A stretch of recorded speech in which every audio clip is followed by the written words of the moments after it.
Assalamu alaikum wa rahmatullahi wa barakatuh, and good evening. Welcome back here to Local Matters with myself, Ahmed Kaji. It is 25 minutes to 9 p.m. We are together until 9 p.m. this evening. As you know, this show is all about local government elections and also just giving you an insight into what is happening in and around the city around you and just overall local matters, as this show mentions. It's been an interesting show so far. We spoke to Zai Jadwit at the top of the show to just get some insight into what he thought about the big stories from this week. And it's been an interesting conversation as well. And then just before the ad break, we had spoken to the EFF Johannesburg mayoral candidate, Dr. Tlaleng Mofokeng. And then just after 9:15 this evening, we spoke to Professor Beki Mgomezulu, Professor of Political Sciences at the Nelson Mandela University. He just gave us some of his thoughts on the election manifesto and specifically the ANC election manifesto, which was launched over the weekend. A very interesting time that we are seeing in the political landscape. And speaking towards that, there is the political aspect of it in terms of the current affairs, the service delivery which is taking place, but there also is what's happening on the sports field and the sports, arts and culture departments as well. And this is also looking at what access there is for people within their municipalities, within their communities, what facilities are available to them, and what exactly private investment normally would look like as well towards those particular instances. And this is a great time now to actually bring into the conversation a sports journalist who has experience across multiple news outlets, including Eyewitness News as well as Supersport at the moment. Michael Pedro now joins us from Lindbro Park. Michael, thank you very much for your time this evening. Greatly appreciated. Good evening, Ahmed. Thanks very much for having me on the show. So a big part of what we have seen is private investment into sports, but from a local government perspective, what exactly is the face right now in terms of sports facilities being made available by government for at least people who are in vulnerable areas?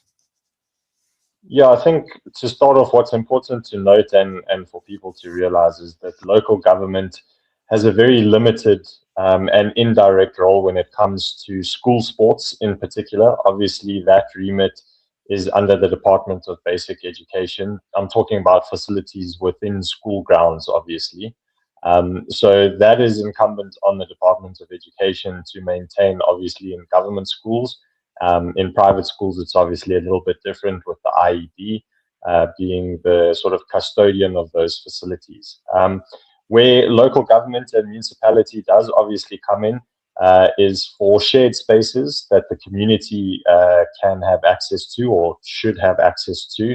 So that would be local fields, recreational facilities, and direct intervention in those areas, more so than within the confines of a school. And I think that's probably where the crux of the matter is in terms of the sort of overall lack of development of those kind of areas, particularly in underprivileged areas around not just Johannesburg and Gauteng, but around South Africa as a whole. I mean, the amount of times we hear about stories that money is supposedly put in towards developing this piece of land into a recreational facility and then nothing comes of it is actually quite scary. I saw an article recently in Newsday where the Mfuleni municipality spent 25 million rand to build a multi-purpose sports facility. But 9 years later, that field is still standing empty. Nothing has happened with it. Construction has completely halted. And essentially, that's 25 million rand almost down the drain for something that should have been used or was earmarked to be used for the betterment of the community at large. It's quite sobering that, because it's not perhaps just sports fields, it's also linked to stadiums which should be maintained by the government, by local government. Like you say, it's beyond soccer fields. There's also athletics tracks, changing rooms, all of those facilities which should be made available, swimming pools as well, especially during drowning campaigns heading into the holiday season where many people need swimming pools to get that kind of training.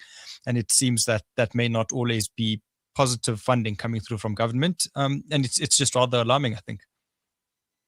Yeah, I mean, the overall development or upkeep of these facilities in general is not the greatest. I mean, an example of close to where I grew up Boxburg North swimming pool has been derelict for years. No one has maintained it. The area around it, every time you drive through it, gets worse and worse. And when you look at the way that this impacts sort of transformation goals and those kind of things that government wants to implement at a national level, you can't really implement those when people are trying to go professional.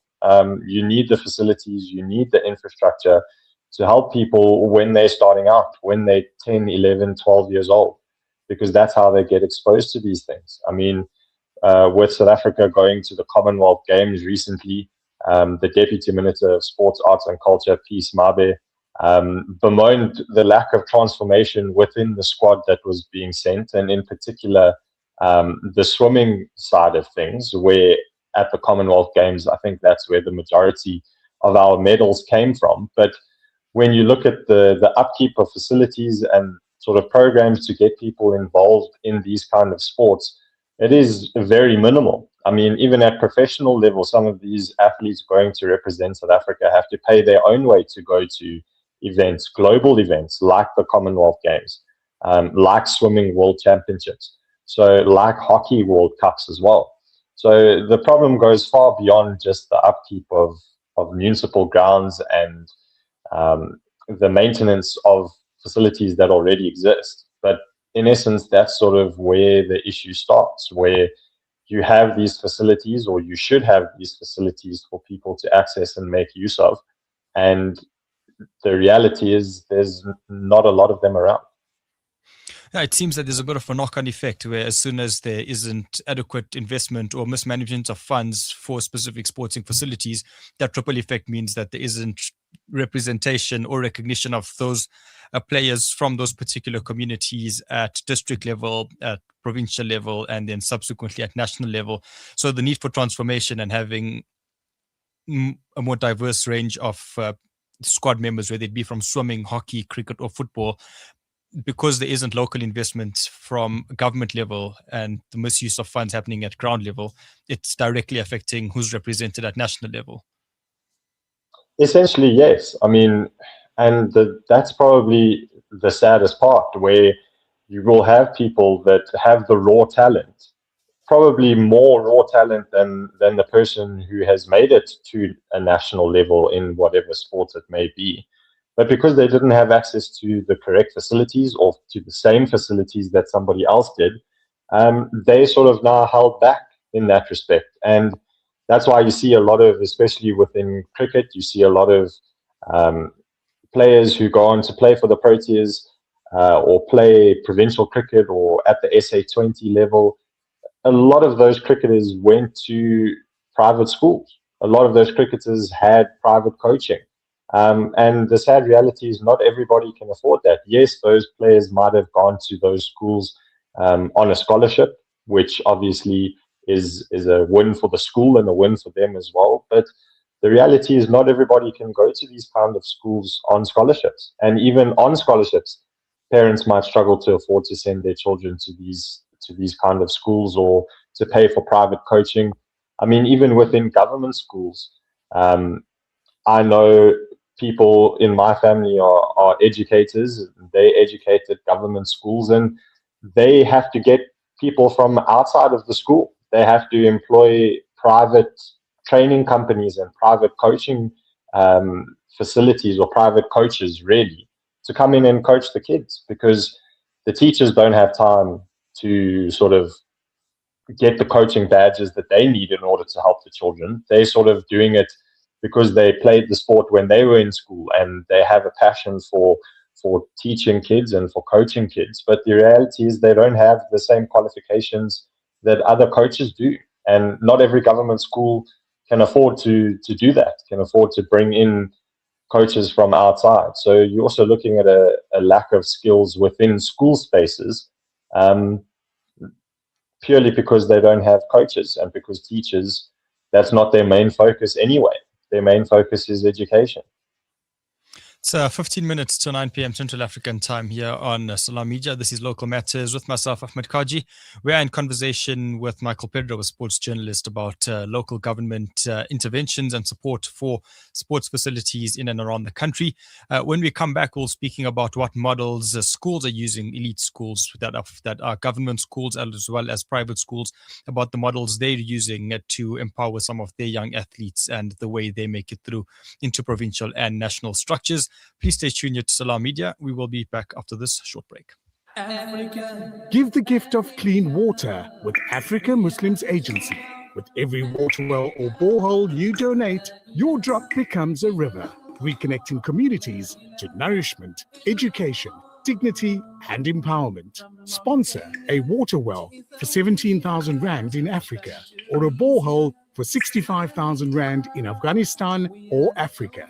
Quench the thirst. Reconnect the soul with Africa Muslims Agency.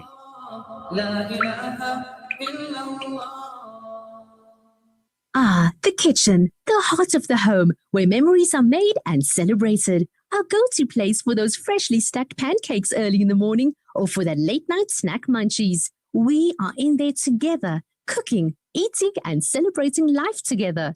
Let's keep the kitchen a place that is shared by everyone, where we build stronger bonds and grow together. Sunfoil, Now We Cooking. Visit nowwecooking.co.za for recipes that everyone can help make. Discover the Africa of your dreams and surround yourself with her spectacular beauty. Relax beneath her serene sunsets and explore wildlife at its natural best. It's where the pride of Africa comes together. The Kwantu Private Game Reserve. Get to know the Big Five or cruise on an elephant safari game drive. Interact with lion and tiger cubs and enjoy world-class halal cuisine while we pamper you during your 5-star stay. Indulge in the true African experience. For reservations, call now on 042-203-1400 or visit kwantu.co.za. The Kwantu Private Game Reserve, the place of gathering. Are you banking with convenience, transparency, and flexibility? With Al Barakah Bank's transactional banking account, you can enjoy convenient everyday banking designed around your needs. Benefit from zero fees on point-of-sale transactions and manage your banking easily through Al Barakah's secure mobile banking app and internet banking platform. From everyday payments to managing your personal or business banking, Al Barakah makes banking simple, transparent, and convenient. Visit albarakah.co.za to learn more. Al Barakah, your partner bank. Al Barakah Bank Limited is an authorized financial services and credit provider. Listen to something fresh. Listen to Salam Media, your humanitarian broadcaster.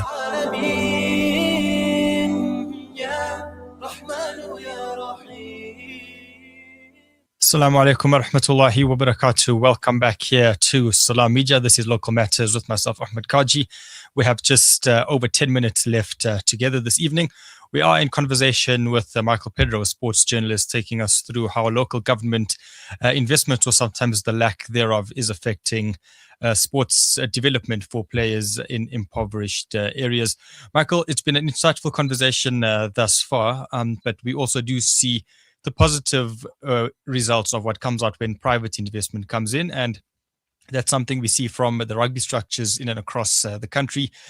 There's a reason then that the Springboks seem to have a consistent influx of talented players. What generally does that ecosystem look like? I assume it comes down all the way from under 12, under 13, or perhaps under 14 level.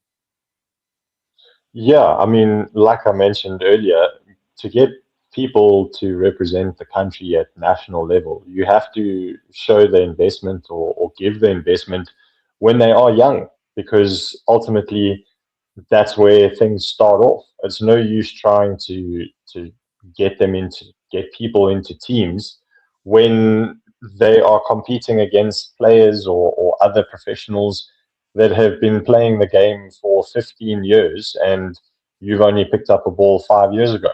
So investment at grassroots level, I think, is something that rugby in particular is obviously doing really well. we see the vast variety of players that have come through the SA Rugby system that have gone on to represent the Springboks. It's not necessarily all players that went to private schools.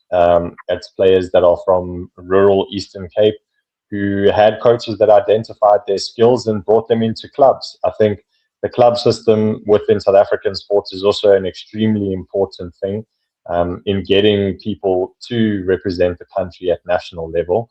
And unfortunately, again, club sports is a lot of private investment, and people have to pay club fees to be part of a club. And again, not everybody can afford to do that. So once again, some of those players who might have the talent or might have the raw ability are sort of left by the wayside because they simply can't afford to further their career or to further their interest in whatever sport they are participating in. I do also just want to mention that there is collaboration between government and private sector in terms of the sports trust.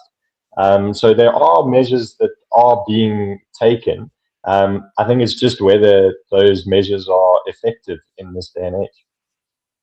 Very interesting indeed, and I think we've spent a fair amount of time speaking to what the government role in all of this is. But if we moved towards perhaps the South African Rugby Union model, if someone were to, if a player or a young player came in at under 14 level, what would that roadmap look like if he was at an elite private school or an elite government school with private funding to a certain extent? What would a player's roadmap be looking like from under 14 all the way to perhaps playing for the Springboks?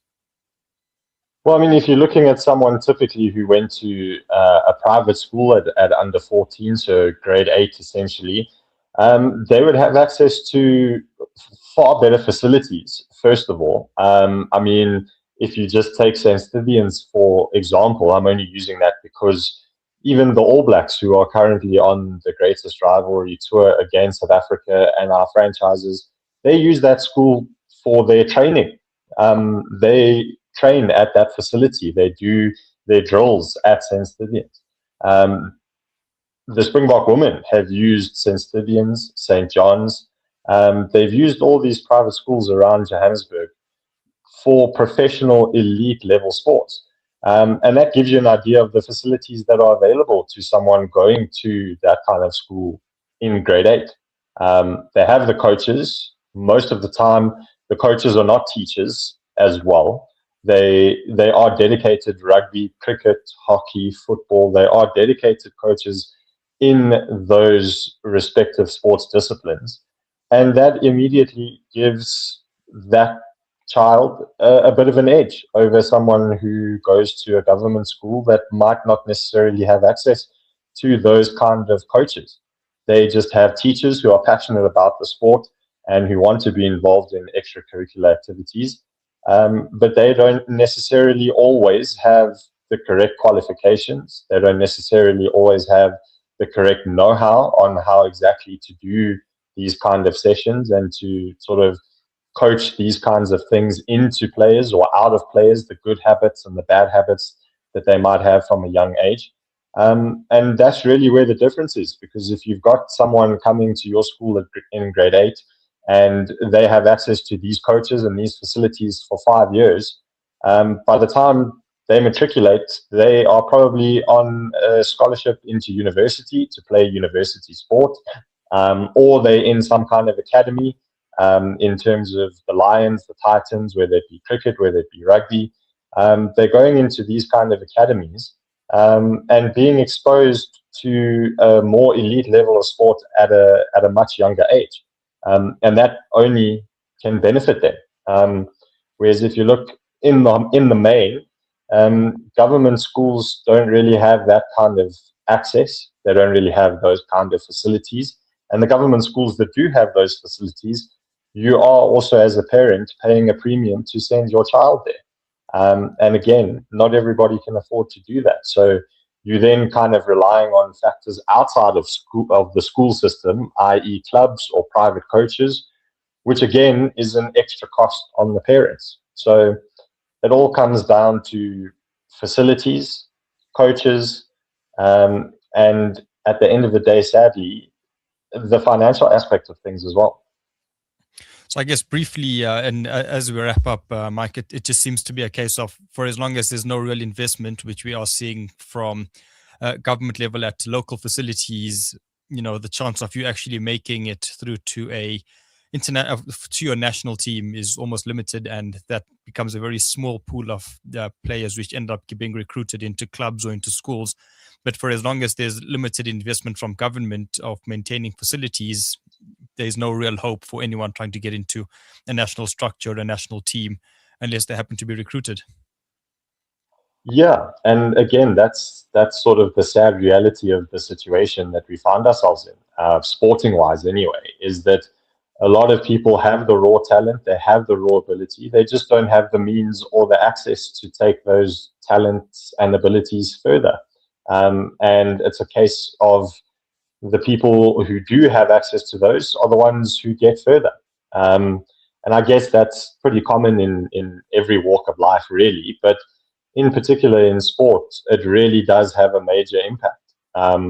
It can sort of skyrocket somebody's development if they have access to the right kind of things, or it could completely end their sporting career at the age of 15, just purely because they don't have access to these facilities, they don't have access to coaches, and they kind of fall by the wayside, whether they were just as talented or if not more talented than the person who has access to everything that they need in order to succeed. So I think in terms of that, government does have a role to play. The Department of Basic Education also has a massive role to play. And at the end of the day, all of these entities sort of need to collaborate with each other, collaborate with the private sector as well if needed, which we know in South Africa in all spheres is a must these days. And that kind of collaboration needs to actually bear fruit as well, because it's all well and good saying that you are going to build a facility, and 9 years later, it's exactly the same way it was when you said you were going to build the facility in that location. So I think collaboration is important. Following through on these promises and following through on these commitments is just as important as well. Michael Pedro, thank you very much for your time this evening here on Salam Media. It's greatly appreciated. And yeah, we look forward to linking up with you soon again to look at what's happening in the sports fraternity across the country. But thank you very much for your time here on Salam Media. It's greatly appreciated. Thank you very much for having me. That's Michael Pedro, sports journalist, taking us through what's happening in the sports sphere across the country, and just the importance of having local governance and local investment from a government level to ensure that players and aspiring athletes can make their way into national structures. But it seems that the best way for that to happen is for them to have the adequate and appropriate facilities for that to take place. And for that to occur, it seems that money that has been allocated for the development of these sports facilities in areas where they are needed, those need to be taken place and need to be taken into accordance appropriately as well. It's just about 30 seconds to 9 p.m. Central African time here on Salam Media. It's been an absolute pleasure being with you over the last 2 hours, speaking about everything regarding the local government elections. We spoke to Dr. Daleng Mofokeng. The key on our big conversation this evening was the EFF Johannesburg mayoral candidate. If you happen to miss that conversation, you can head over to our Facebook page. That's facebook.com/Salam Media. Please head over to our WhatsApp, over to our X at Salam Media, our X page. You can head over there, or alternatively to our website at www.salammedia.com. You will be getting an insight into everything that's happening in the world of Salam Media, your humanitarian journalism portal. But for now, until next week, inshallah, assalamu alaikum wa rahmatullahi wa barakatuh.